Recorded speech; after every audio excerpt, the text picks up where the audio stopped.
नमस्कार दोस्तों, let's study YouTube channel पर आपका हार्दिक स्वागत है। आई होप आप अच्छे होंगे, स्वस्थ होंगे। इस वीडियो में हम हिमाचल प्रदेश में भर्तियों से जुड़ी आज की जो लेटेस्ट न्यूज़ है उसके बारे में हम बात करेंगे। जहां पे राज्य चयन आयोग हमीरपुर की जो लेटेस्ट नोटिफिकेशन है उनको हम कवर करेंगे। पटवारी भर्ती के बारे में हम बात करेंगे। असिस्टेंट प्रोफेसर कॉलेज कैडर भर्ती के बारे में हम बात करेंगे। आया हेल्पर भर्ती के बारे में हम बात करेंगे। और एक नई टीचर भर्ती आपको हिमाचल प्रदेश में जल्दी देखने को मिलने वाली है, उसके बारे में हम बात करने वाले हैं। तो डिटेल में हम बात करेंगे। वीडियो लंबी होगी लेकिन आप वीडियो को अंत तक ज़रूर देखना। सबसे पहले हम पटवारी भर्ती के बारे में बात कर लेते हैं। तो जैसे कि आप पता है कि इसके ऑनलाइन एप्लीकेशन फॉर्म की लास्ट डेट कंप्लीट हो चुकी है। आवेदन की भी मैंने आपको जानकारी दी थी कि कितने यहाँ पे एप्लीकेशन फॉर्म इस बार देखने को मिले हैं, जो कि एक बहुत बड़ा आंकड़ा है। तो यहाँ से आप अंदाज़ा लगा सकते हो कि वर्तमान सरकार ने किस तरह से चीज़ें करी। पिछले 3 सालों में रोजगार के साथ क्या क्या चीज़ें हमें देखने को मिली। उसके अलावा पटवारी भर्ती को एक सेपरेट नोटिफिकेशन के तहत एडवर्टाइज़ किया गया, उसके बारे में भी आपको मैंने समझाया था। लेकिन अब क्या है कि इतने आवेदन के आने के बाद जो है वो पटवारी भर्ती के लिए एग्ज़ाम कंडक्ट करवाना, और वो भी सीबीटी एग्ज़ाम कंडक्ट करवाना एक बड़ी चुनौती होगी। टीजीटी आर्ट्स में सबसे ज़्यादा एप्लीकेशन थी, जहाँ पे 45,000 कैंडिडेट जो थे उनको एडमिट कार्ड इशू हुए थे। लेकिन यहाँ पे तो 2.25 लाख के आसपास का आंकड़ा है, तो एक बड़ी चुनौती रहेगा। और अभी बहुत सारे कमेंट्स आ रहे थे कि नया जो शेड्यूल है हमें कब तक देखने को मिल सकता है। जेबीटी कमीशन हो गया। तो अभी क्या है कि जैसे कि आप जानते हैं कि हिमाचल प्रदेश में बर्फ़बारी हुई है, बारिश हुई है, अलग अलग जगह पे रोड बंद है, इलेक्ट्रिसिटी भी बहुत जगह पे नहीं है। तो इस दौरान जो है राज्य चयन आयोग हमीरपुर जो नया शेड्यूल है वो अनाउंस नहीं करेगा, क्योंकि टाइम लगेगा। बहुत सारे ऐसे ट्राइबल एरियाज़ होते हैं जहाँ पे 15-20 दिन तक इस तरह की दिक्कतें होती हैं। और अभी आगे भी 2-3 दिन के बाद मौसम ख़राब है, तो उस चीज़ को भी ध्यान में आयोग रखेगा। अगर हम बात करें तो टीजीटी में जो है वो आंसर की जारी हो चुकी है, टीजीटी आर्ट्स की, और ऑब्जेक्शन विंडो भी ओपन हो चुकी है। तो टीजीटी आर्ट्स के कट ऑफ के ऊपर भी हम बात करेंगे। उसके लिए आपको जो है वो एक अलग डेडिकेटेड वीडियो देखने को मिलेगी। अभी जो है वो हमें राज्य चयन आयोग हमीरपुर ने जो पहला एग्ज़ाम कंडक्ट करवाया था टीसीएस के माध्यम से, तो उसका जो रिज़ल्ट है वो आ चुका है। ये रिज़ल्ट आपके सामने है। तो जैसे कि मैंने आपको बताया था कि लगभग 1500 के आसपास कैंडिडेट को एडमिट कार्ड इशू हुए थे। 946 जो कैंडिडेट हैं उन्होंने एग्ज़ाम दिया। और इसके अलावा अगर हम बात करें तो रिज़ल्ट आपके सामने है। 39 कैंडिडेट हैं, इनको शॉर्ट लिस्ट किया गया है डॉक्यूमेंट वेरिफिकेशन के लिए।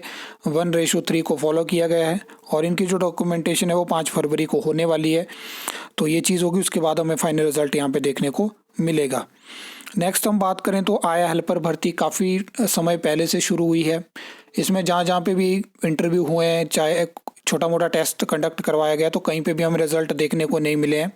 उसका रीज़न है कि जिस तरह से ब्लॉक वाइज हमें भर्ती देखने को मिली है, तो सभी जगह के लिए पहले प्रोसेस कंप्लीट होगी, और एक साथ मुझे लगता है कि मार्च के बाद अप्रैल में यहाँ पे ज्वाइनिंग करवाई जाएगी। तो अभी जो है ये वैकेंसी आपको देखने को मिली है, और ये जो है शिमला के लिए वैकेंसी है। और इसमें मेंशन है कि किस किस ब्लॉक के लिए वैकेंसी है, कितनी वैकेंसी है, और इंटरव्यू वेन्यू डेट यहाँ पे सब कुछ मेंशन है। तो अगर आप जाना चाहते हो इसमें तो जा सकते हो। तो ये चीज़ है। बाकी नेक्स्ट अगर हम बात करें तो ये आप देख सकते हो एनटीटी भर्ती पिछले 6-7 सालों में अगर हम बात करें तो काफ़ी ज़्यादा खबरों में रही। शुरू होती है और अभी 50% वैकेंसी एडवर्टाइज होती है, उनका विरोध होता है, बहुत सारी दिक्कतें हमें देखने को मिलती है। क्वालिफ़िकेशन 2 साल रखी जाती है। तो अभी जो है वो क्या होता है कि पिछले कल जो है वो शिक्षा मंत्री के सचिवालय में एक बैठक होती है, और वहाँ पे फैसला लिया गया है कि एनटीटी भर्ती जो हुई है उसमें जो हिमाचल में अधिकतर जो स्टूडेंट है जिन्होंने एनटीटी करके रखी है, तो उसमें एक चीज़ ऐसी है कि उनसे ब्रिज कोर्स करवाया जाएगा 6 महीने का। इस पे फैसला हुआ है, और ये एजेंडा जो है वो कैबिनेट के पास जाएगा, वहाँ से इसको फाइनल अप्रूवल मिलेगा। उसके बाद आगे चीज़ें डिसाइड होंगी। बाकी जिनके पास 2 साल का डिप्लोमा है उनको ज्वाइनिंग देने की सरकार बहुत जल्दी नोटिफिकेशन जो है वो निकालने वाली है। अब बात कर लेते हैं हम असिस्टेंट प्रोफेसर कॉलेज कैडर भर्ती के बारे में। तो जैसे कि आप जानते हैं कि इसके लिए एक लेटर जो है वो यहाँ पे उच्च शिक्षा विभाग की तरफ से पीएससी शिमला जा चुका है, और जो पिछले कल बैठक हुई है वहाँ पे भी इसके बारे में डिसीजन होता है कि जल्दी से जल्दी इस भर्ती को शुरू किया जाए। तो अब देखते हैं कितनी जल्दी इसकी नोटिफिकेशन हमें देखने को मिलती है। ये चीज़ आप देख सकते हो कि इसमें लोक सेवा आयोग को कहा गया है कि उनको लेटर भेजा गया है और इसमें बताया गया है कि अप्रैल महीने तक का प्रोसेस कंप्लीट की जा सकती है। बाकी मुझे तो नहीं लगता, क्योंकि आप जानते हैं कि असिस्टेंट प्रोफेसर में पहले अलग अलग सब्जेक्ट वाइज एडवर्टाइजमेंट होगी, उसके बाद अलग अलग एग्ज़ाम हमें देखने को मिलेंगे, उसके बाद जो है वो इसमें क्या होता है कि इंटरव्यू भी होते हैं, फिर जाके रिजल्ट निकलता है। तो लंबा प्रोसेस है, इसमें कितना टाइम लगेगा वो बहुत बड़ी बात है। लेकिन अगर सरकार इसको शुरू करती है, क्योंकि हमने एक्सपेक्टेड वैकेंसी में भी इसको इस साल की में डाला था। अब बात कर लेते हैं कि अभी आपने देखा होगा कि सीबीएसई स्कूल में हिमाचल प्रदेश में एक नोटिफिकेशन जारी होती है, जहाँ पे बोला जाता है कि 800 टीचर की रिक्रूटमेंट होगी, जो कि कॉन्ट्रैक्ट बेसिस पे होगी, 5 साल के लिए होगी। जैसे आपको असिस्टेंट स्टाफ नर्स भर्ती के लिए नोटिफिकेशन पॉलिसी के तहत देखने को मिली थी। इनकी जो रिक्रूटमेंट होगी, जो सीबीएसई स्कूल हैं, चाहे Rajiv Gandhi day boarding school है और बाकी स्कूल्स में भी इनको भेजा जा सकता है, 30,000 सैलरी रहेगी, 5 साल के लिए होगी। इंग्लिश और मैथ के लिए जो है वो इन टीचर, ये मतलब इंग्लिश और मैथ के टीचर होंगे। और इसमें क्या होगा कि साल में 10 महीने का आपको सैलरी मिलेगी। अब इसमें जो है वो रिक्रूटमेंट जो होगी वो राज्य चयन आयोग हमीरपुर के माध्यम से ही होगी।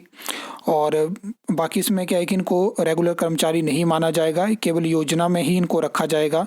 बाकी जो भी रेगुलर एम्प्लॉय को जो बेनिफिट मिलते हैं वो उस तरह से इनको कुछ भी नहीं मिलेंगे।